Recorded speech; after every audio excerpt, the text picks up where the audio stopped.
hazards warning alarm system in cooperation with the emergency alert system.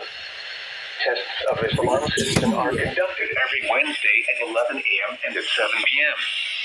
If there is a severe weather threat, the tests are postponed until the next available good weather day.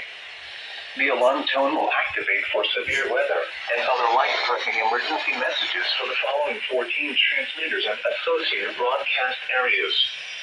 WXL 57 at Des Moines, WXL 94 at Bremer County, WXK 84 at Fort Dodge, KXI 98 at Marshalltown, KXI 62 at Montezuma, WXM 91 at Rathbun Lake, WNG 730 at Avella, KZZ 51 at Carroll, KZZ 68 at Van Wert, KXI 65 at Lennon, WNG 666 at Iowa Falls, WNG 668 at Denison, WNG 688 at Ringston, KJY 63 at Forest City.